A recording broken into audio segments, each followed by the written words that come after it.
नमस्कार दोस्तों मैं आपका अपना अजय कुमार। आज हम रत्नों और उपरत्नों के टॉपिक को कंटिन्यू करेंगे। सबसे पहले मैं आपको ये बताना चाहूँगा कि रत्नों और उपरत्नों में अंतर क्या है। तो दोस्तों, रत्न प्रकृति में कम मात्रा में मिलते हैं, इसलिए महंगे होते हैं, जबकि उपरत्न प्रकृति में काफ़ी मात्रा में पाए जाते हैं और मार्केट में सस्ते मिलते हैं। सो जो लोग अफोर्ड कर सकते हैं, आई सजेस्ट कि वो रत्न ही धारण करें। जिनकी अफोर्डेबिलिटी नहीं है वो उपरत्न धारण कर सकते हैं। इफ़ेक्ट के बारे में आपको ये मैं क्लियर करना चाहूँगा कि उपरत्न बेशक रत्न के बराबर आपको लाभ नहीं देते, लेकिन अगर उपरत्न नेचुरल है तो वो आपको कुछ ना कुछ लाभ जरूर देगा। सो आई सजेस्ट कि अगर आप रत्न धारण नहीं कर सकते, इतनी अफोर्डेबिलिटी आपकी नहीं है, तो आप उपरत्न जरूर धारण करें। इससे आपको लाभ जो है वो जरूर मिलेगा। नेक्स्ट पॉइंट है कि रत्न या उपरत्न को कहाँ पे धारण करना चाहिए।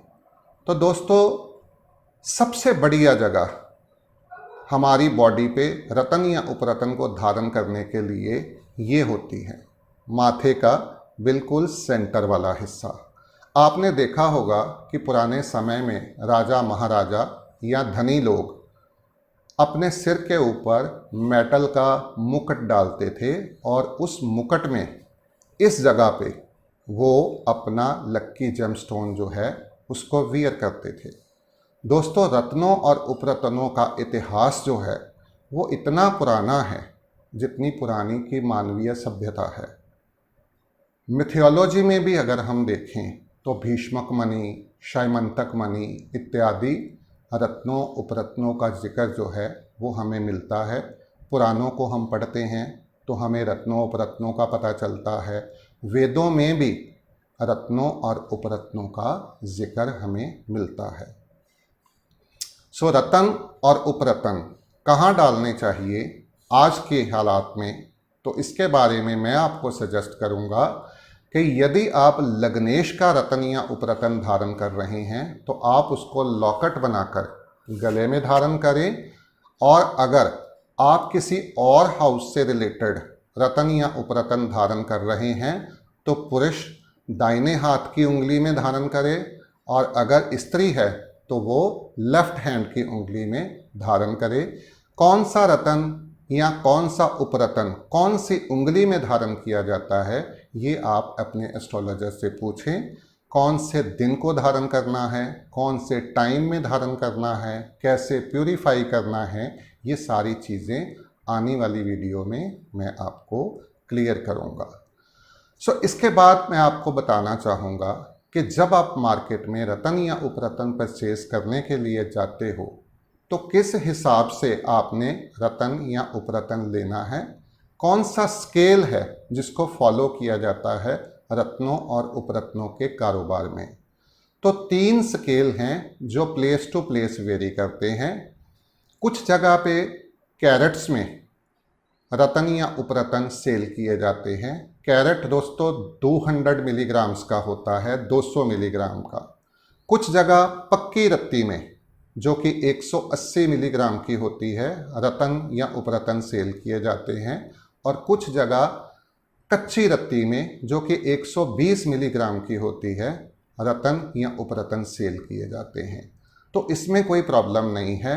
जहाँ पर जो स्केल चलता है हम उसके हिसाब से भी रत्न या उपरत्न डाल सकते हैं, लेकिन आई सजेस्ट कि आप कैरेट या पक्की रत्ती के हिसाब से ही जो जेमस्टोन है उसको धारण करें।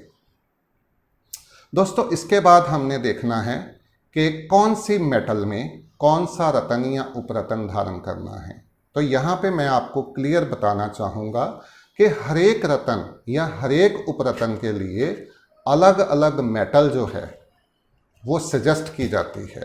जैसे पुखराज गोल्ड में लगता है, जैसे जो रूबी है वो गोल्ड में लगता है, जैसे कोरल है जो रेड कोरल वो कॉपर में लगता है, जैसे पर्ल है जो मोती है वो चांदी में लगता है। सो इस बात का भी ध्यान रखना चाहिए कि आपने रत्न या उपरत्न जो है वो कौन सी मेटल के अंदर धारण करना है। तो इतनी सारी बातों का ध्यान रखने के बाद अगर आप रत्न या उपरत्न धारण करते हैं तो आपको लाभ जरूर मिलेगा।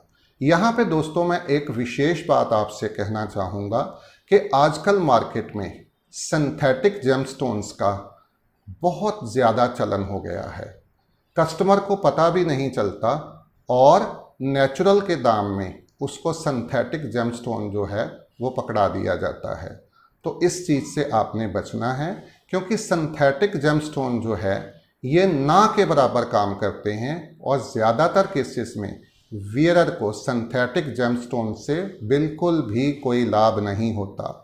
अब कौन से जेमस्टोन का कौन सा उपरत्न है या कौन से जेमस्टोन का कौन सा सिंथेटिक जेमस्टोन मार्केट में चल रहा है, आपको उसकी पहचान कैसे करनी है, ये सब भी मैं आपको अपनी नेक्स्ट वीडियो में बताऊंगा। तब तक के लिए मैं आपसे आज्ञा लेता हूँ। धन्यवाद।